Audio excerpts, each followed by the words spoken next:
우리 박 목사님이 거의 뭐 한 2시간 이렇게 조금 떨어진 거리에서 이렇게 이동을 하시더라고요. 그래서 그 지역도 눈이 많이 내려서 이동을 할 수 없어서 오늘은 부득이하게 또 제가 설교를 하게 되었습니다. 우리가 대강절을 보내고 있는데요. 대강절은 교회에서 일반적으로 성탄절 전 4주간을 이야기합니다. 그래서 대강절, 그래서 한자로 대라는 걸 기다릴 대자를 써서 그리스도의 탄생, 예수님의 오심을 기다린다라고 하는 그런 의미입니다. 영어로는 우리가 advent라고 하는데 이 단어는 arrival, 도착 혹은 오다라고 하는 의미입니다. 그러면 예수님께서 2000년 전에 이미 오셨는데 왜 또 우리가 대강절이라는 것을 매년 보내면서 우리가 또 기다리는가? 왜 또 기다리는가? 그렇게 생각할 수 있지만 오늘 우리에게 대강절에 더 큰 의미가 있는 이유는 바로 예수 그리스도의 다시 오심, 그 재림에 있다라고 하는 것입니다. 저와 여러분이 이번 대강절을 보내면서 우리의 구원을 위해서 저와 여러분에게 영원한 생명을 주시기 위해서 사람의 몸을 입고 오셨던 예수님께 감사하는 마음으로 이 성탄절을 우리가 기다렸으면 좋겠습니다. 또한 다시 오실 예수님, 이미 오셨지만 또 다시 오신다고 성경에서 약속하셨잖아요. 그래서 여러분 초대교회 성도들끼리 만나면 하는 인사가 뭔지 아십니까? 우리 옆에 분하고 그렇게 한번 인사해 볼게요.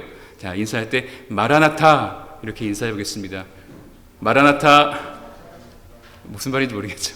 네, 마라나타는 주 예수여 어서 오시옵소서. 이런 인사를 초대교회 성도들은 만날 때마다 안녕하세요, 안녕하세요 이 아니라 마라나타, 마라나타, 주 예수여 어서 오시옵소서 이렇게 인사를 했다고 합니다. 그래서 오늘 우리도 예수님 오실 날이 얼마 남지 않았으니 우리도 마지막 때를 살고 있잖아요. 그래서 이 대강절을 통해서 기다리는 마음을 다시 한번 회복하고 깨어 있어서 또 우리에게 각자에게 맡겨주신 그 삶을 잘 살아낼 수 있도록 누구를 위해서? 하나님을 위해서 잘 살아낼 수 있기를 주님의 이름으로 축복합니다. 자, 오늘 함께 나눌 말씀은 예수님께서 태어나시기 전에 있었던 이야기입니다. 5절 말씀 다시 한번 같이 읽어보면 좋을 것 같아요. 누가 나오냐면요. 5절 말씀 시작. 유대왕 헤롯 때에 아비야 반열의 제사장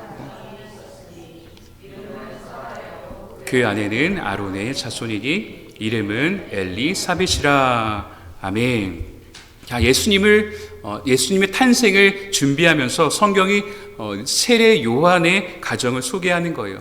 그래서 세례 요한이 어떤 타이밍에 태어났는지를 이야기해 주는데 그게 바로 유대왕 헤롯 때에라고 되어 있죠. 유대왕 헤롯 때에 이 세례 요한이 태어난 거예요. 그리고 오늘 사가랴와 또 엘리사벳은 세례 요한의 부모님이죠. 그래서 유다왕 헤롯 때에 일어난 일인데 헤롯이라는 사람은 우리가 성경에서 보면은 나쁜 사람이라는 거 다 알고 있죠.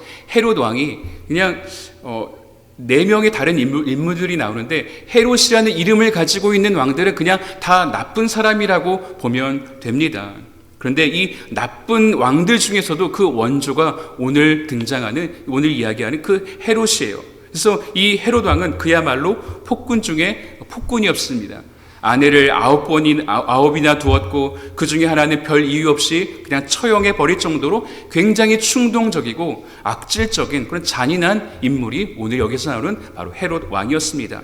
그래서 이스라엘 백성들이 안 그래도 그 로마의 식민지 가운데 있었잖아요. 그래서 안 그래도 힘든데, 안 그래도 어려운데 이 헤롯 왕, 이 악질 중에서도 악질인 이 헤롯 왕의 통치 아래서 정말 힘들게 살고 있었습니다. 게다가 당시의 사람들은 뭐 제사장들이나 어떤 그 하나님의 사람들이 다 권력층과 결탁해서 굉장히 부패해 있었고 종교적인 매너리즘에 사로잡혀 있었습니다. 그래서 이때까지 오늘 이 본문이 시작하기까지 하나님께서 이스라엘을 향해서 침묵하셨는데 어느 정도 침묵하신지 아시죠? 400년 동안 하나님께서 암흑기, 영적인 암흑기를 이 이스라엘에게 허락하셨던 것입니다. 한마디로 아무 말씀도 안 하신 거예요. 하나님께서 이제 말씀을 주시지 않는 거예요. 역사가 힘들어서 암흑기가 아니라 하나님이 말씀하지 않으시기 때문에 우리가 암흑기라고 이야기합니다. 그래서 그 어렵고 힘든 가운데서 이 백성들이 현실도 힘든데 하나님께서 말씀을 안 하시기 때문에 더 답답하고 더 힘들었던 것입니다. 여러분, 우리가 신앙생활을 하다 보면은 예배가 귀찮을 때가 있습니다. 오늘은 좀 더 자고 싶은데, 오늘은 좀 쉬고 싶은데, 그럴 생각이 들 때가 왜 없겠습니까? 오늘 또 설교를 들어야 되나? 우리가 오랫동안 신앙생활을 하다 보면은 또 들었던 말씀을 또 듣고, 특히 이 성탄절에는 그렇잖아요. 그냥 그게 똑같잖아요. 절기, 설교 또 들어야 되고, 또 이런 게 조금 그럴 때가 있다라는 거예요. 그런데 오늘 이스라엘 사람들이 그랬던 것입니다. 좀 쉬면 안 되나? 너무 번거롭다. 게다가 여러분, 요즘처럼 그렇게 간단하게 예배드리지 않잖아요. 당시 이스라엘 백성들은 되게 절차도 복잡하고 짐승도 데려가서 짐승을 내가 죽여야 되고 그 백성이 죽이는 거예요. 제사장이 죽이는 게 아니라 가서 직접 죽여야 돼. 맨날 피를 봐야 되지. 그렇게 번거롭고 그렇게 힘든 그런 예배를 드려야 했으니 얼마나 더 그랬겠습니까? 그래서 하나님께서 이스라엘 백성들의 그런 태도를 보시고 화가 단단히 나신 것이죠. 여러분, 어릴 때 그런 적 없나요? 부모님께 내가 잘못을 하긴 했는데 아무 말씀을 안 하시는 거예요. 이쯤이면 혼내야 될 텐데 이거 얘기해서 이거 끄집어내서 너 왜 늦게 왔어? 혹은 너 엄마 지갑에서 또 돈 빼갔지? 이런 거 있잖아요. 분명히 아는 것 같은데 얘기를 안 하실 때가 있단 말이에요. 그럼 여러분 어때요? 불안한 거예요. 한마디 그냥 잔소리 한번 듣고 회초리 맞고 그러면은 그냥 속 시원하게 그냥 지나갈 것 같은데 그냥 침묵하시는 거예요. 이게 더 무서운 것이죠. 근데 오늘 하나님께서 그러시는 거예요. 하나님께서 이스라엘 백성들에게 너희들 예배가 귀찮아? 나한테 그렇게 제물 드리고 이런 것들이 귀찮아?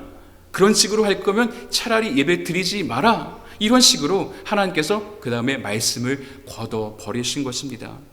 여러분, 그렇다고 해서 예배가 없었던 게 아니에요. 제사장들은 똑같이 형식을 갖추어서 예배를 드리고 설교도 하고 가르치고 있었지만 근데 정작 진짜 말씀은 없어졌다라는 거예요.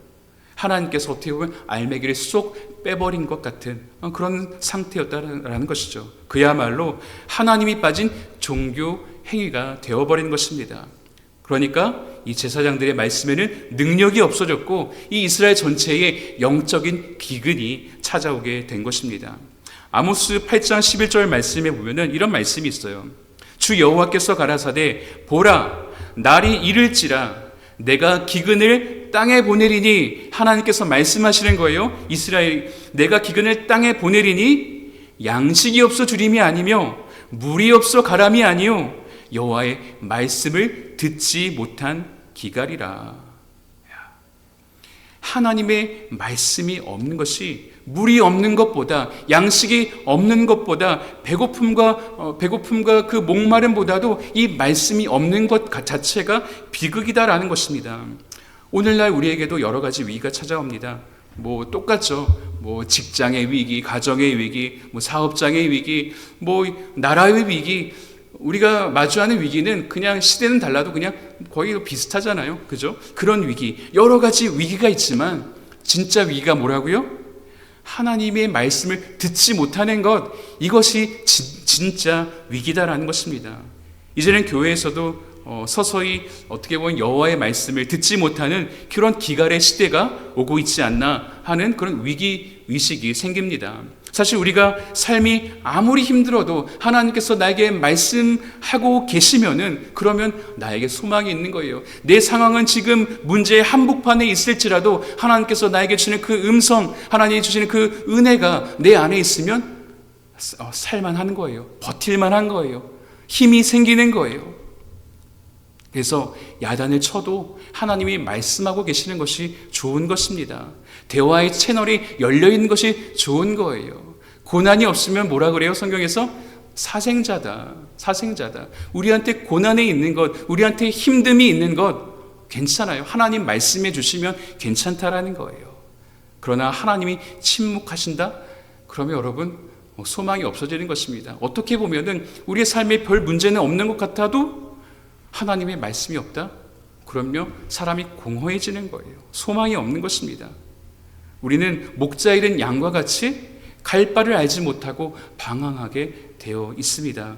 그런데 오늘 본문의 상황이 그렇다라는 거예요. 그런데 이 긴 침묵을 뚫고 하나님께서 누구를 보내셔요? 세례 요한을 이 가정에 보내시는 것입니다. 그렇기 때문에 이 요한의 등장이 백성들에게 아주 폭발적인 그런 충격을 불러일으켰던 거예요. 우리가 아는 것처럼 세례 요한은 몰골이 희한했고 어디서 사역을 했어요? 광야에서 사역을 했어요. 그냥 어떤 성전에서 사역한 것이 아니라 광야에서 나가서 했다고요. 사람들이 다니지 않는 곳, 집들이 없는 곳, 그곳에서 말씀을 전했다고요. 그런데 항상 세례 요한이 사역할 때마다 사람들이 몰려가는 거예요. 무엇을 찾아갔을까요?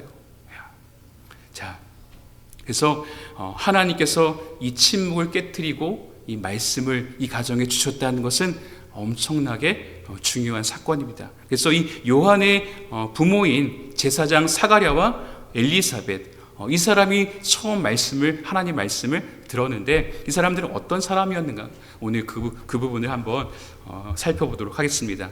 첫 번째, 이 사람들은 의인이었어요. 우리 6절 상반절에 보면은 이 두 사람이 하나님 앞에 의인이니, 그렇죠? 하나님 앞에 의인이니. 여러분 어디서 많이 들어본 것 같지 않나요? 최근에 노아도 의인이었죠. 노아도 당대의 의인이라고 했잖아요. 오늘 이 사가랴, 이 엘리사벳도 하나님 앞에서 의인이었습니다. 여러분, 하나님께서 어떤 사람에게 말씀을 주시는가? 바로 의인에게 주시는 것입니다. 우리가 전에도 이야기했지만 의인은 아무런 잘못이 없는 게 아니라 정말 하나님 앞에서 완벽하게 하나님의 말씀을 지키고 그렇게 퍼펙트한 그런 사람을 이야기하는 게 아니라고 이야기했죠. 그냥 착한 일 많이 하고 선한 일 많이 하고 이런 게 아니라고. 네, 이것은 하나님과의 바른 관계를 이야기하는 거예요. 하나님을 향한 올바른 방향, 이것을 이야기한다는 것이죠. 그래서 의인이라는 딱지는 여러분 누구에게 주신 것인가? 바로 십자가 보혈을 통과한 사람에게 주시는 것입니다. 오늘 우리는 의로울 게 하나도 없지만 하나님께서 우리를 의롭다고 칭해 주셨어요. 왜 그래요? 예수 그리스도의 보혈 때문에, 예수 그리스도의 보혈로 인해서 우리가 악인에서, 죄인에서 우리는 의인으로 바뀐 거예요. 신분이 달라졌다라는 거예요. 자, 당시 수많은 제사장들이 있었고 그 중에 많은 사람들이 정치 권력과 결탁하고 부패했지만 이 가정 그렇지 않았다는 거예요. 진짜였다라는 것입니다. 하나님 앞에서 진짜. 저는 여러분이 그냥 교회만 다니는 수많은 사람 중에 하나가 아니라 진짜 되시기를 축복합니다. 여기서 말하는 의인은 착한 일 많이 하는, 봉사 많이 하는 그런 사람을 이야기하는 것이 아니라 예수님을 정말 믿는 사람. 무엇을 믿는 사람? 예수님께서 나의 죄 때문에 구원하시려고 십자가에 못 박혀 죽으시고 다시 사신 그 예수님을 믿는 사람. 하나님께서 그 사람을 의인이라 칭해 주시고 의롭다 여겨 주시고 하나님을 아버지라 부를 수 있는 그 자녀된 자격을 허락해 주시는 것입니다. 이렇게 하나님과 우리 사이는 아버지와 자녀의 관계가 되는 것이죠. 그래서 하나님은 하나님의 자녀들에게 말씀을 주시는 거예요. 여러분, 우리가 옆집 아이들, 남의 집 아이들에게 말하지 않잖아요. 너 왜 그렇게 옷 입고 다녀? 너 왜 그렇게 말버릇이 왜 그래? 우리가 옆집 아이들한테는 전혀 신경 쓰지 안 씁니다. 우리의 자녀가 아니기 때문에. 그러나 우리의 자녀가 그러면 우리가 말하는 거예요. 우리가 이 자녀들을 사랑하기 때문에 이야기하는 거예요. 이렇게 살면 안 돼, 저렇게 살면 안 돼, 너희들 말을 어떻게 써야 돼, 이런 것들을 하나님 앞에서 우리 아이들을 그렇게 가르쳐 주어야 되는 것입니다. 자, 그래서 하나님께서 이렇게 예수 그리스도의 보혈로 인해서 깨끗하게 된 하나님의 자녀들, 저와 여러분들에게 하나님께서 말씀을 주시는 것이니 저와 여러분도 이 타락한 이 세상 가운데에 하나님의 말씀을 들을 수 있는 저와 여러분 되시기를 주님의 이름으로 축복합니다. 자, 두 번째는 이 사람들이 어떤 사람들이었나? 말씀대로 행하는 자들이었다. 6절 하반절에 보면은 뭐라 그래요? 주의 모든 계명과 규례대로 흠이 없이 행하더라. 이 사가랴와 엘리사벳이 하나님의 말씀, 그 하나님의 음성을 들을 수 있었던 이유는 바로 하나님의 말씀대로 행하는 자들이었기 때문입니다. 그래서 주의 계명과 규례대로 흠이 없이 행했다라는 말은 이 사람들이 하나님의 말씀을 허투루 받지 않았다라는 것입니다. 그냥 들었던 말씀이어도 하나님께서 말씀하실 때 그 말씀을 간직하고 그 말씀을 곱씹고 그 말씀을 마음에 받아들였다는 거예요. 말씀을 귀히 여겼다라는 것입니다. 반대로 하나님의 말씀을 들었는데 그 말씀대로 살지 않는다라고 하는 것은 무슨 말이에요? 그럼 하나님을 무시하는 것이죠. 또 가볍게 여기는 것이나 마찬가지입니다. 그러나 하나님의 말씀을 소중하게 여기는 사람을 그 말씀을 들으면 거룩한 부담감을 가지게 되어 있어요. 내가 그렇게 살지 못해도 내가 하나님 이걸 원하시는데, 내가 이렇게 살아야 되는데, 내가 이 부분이 조금 다듬어져야 되는데, 그런 부담감을 가지고 살게 되어 있는 것입니다. 하나님이 그런 사람을 기뻐하신다라는 거예요. 그래서 그 말씀대로 살려고 몸부림치는 사람, 정말 100% 완벽한 사람이 아니라 그렇게 몸부림치며 나아가는 사람을 하나님이 기뻐하신다라는 거예요. 자, 만약에 우리 아이들이 집에서 어떤 규칙을 무시하고 어떤 예의나, 우리 한국 집에 있는 예의나 범절이 있잖아요, 따로. 그럼 무시하고 마음대로 하고 산다면 아이들을 엄하게 훈계해야 되겠죠. 그러나 열심히 잘 지키다가 한 번 실수했어요. 그러면 어떻게 해요? 그리고 한 번 실수한 거 가지고 막 야단치나, 너 일로 와. 그렇게 하지 않죠. 그렇게 하시나요? 그렇게, 네. 정말 너무 잘 따르다가 한 번 실수했어요. 그럼 우리 그렇게 혼내지 않아요. 그럴 수 있어. 다 실수해. 아빠, 엄마도 다 실수하고 살았어. 괜찮아. 잘할 수 있어. 우리 그렇게 격려를 해주는 것이죠.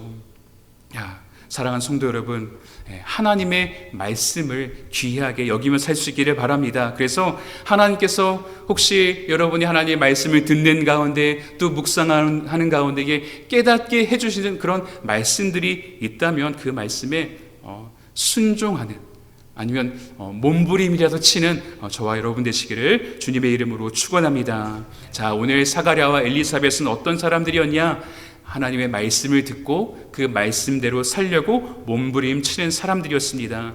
그래서 하나님께서 그들을 축복하여 주셨고 그들에게 말씀을 주신 거예요. 그리고 말씀을 주시고 말씀이 이루어지는데 400년의 침묵을 이 가정을 통해서 깨시는 그런 영광을 받게 되었습니다. 그리고 그리스도를 준비하는, 예수님께서 그 오실 길을 준비하는 그 세례 요한이 그 가정에서 태어나게 하신 거예요. 여러분, 말씀이 이렇게 중요한 것입니다. 오늘도 하나님의 말씀을 듣고 순종할 수 있기를 바랍니다. 우리가 그 말씀에 순종하기 위해서 몸부림치며 산다면 하나님의 말씀이 저와 여러분에게 능력으로 임할 줄로 믿습니다. 단순히 경건의 모양은 있으나 경건의 능력은 없는 그런 사람들이 아니라 오늘 사가랴와 엘리사벳처럼 정말 모양도 있고 능력도 있어야 되는 것입니다. 그래서 저와 여러분이 교회를 다니면서 우리가 함께 신앙생활을 하면서 하나님의 영으로 충만한 사람이 되기를 원합니다. 그래서 종교 의식 정도가 아니라 정말 영적인 실력이 있는 저와 여러분 되시기를 바랍니다. 그래서 혹시 여러분의 삶에 하나님이 지금까지 침묵하고 계셨다라면 다시 말씀하시는 역사가 나타나기를 바랍니다. 그리고 그 말씀을 들으면서 여러분의 삶의 회복과 치유가 임하고 또 기적이 임하고 하나님의 뜻이 여러분의 삶 가운데, 가정 가운데 온전히 이루어질 수 있게 되기를 예수님의 이름으로 축원합니다. 우리 같이 기도하겠습니다. 주님 감사합니다. 하나님, 이 많은 사람 가운데서 하나님의 말씀대로 살려고 몸부림을 치는 그 한 사람, 십자가를 의지하며 살아가는 그 한 사람을 오늘도 주님이 찾고 계심을 믿습니다. 우리가 그런 사람이 되기를 원합니다. 주님 우리에게 말씀하여 주시고 그 말씀대로 우리가 살 수 있도록 주님 능력 주셔서 하나님을 기쁘시게 해드리는 우리 필라 한빛교회 다 될 수 있도록 축복하여 주시옵소서. 감사드리며 예수님의 이름으로 기도하옵나이다. 아멘.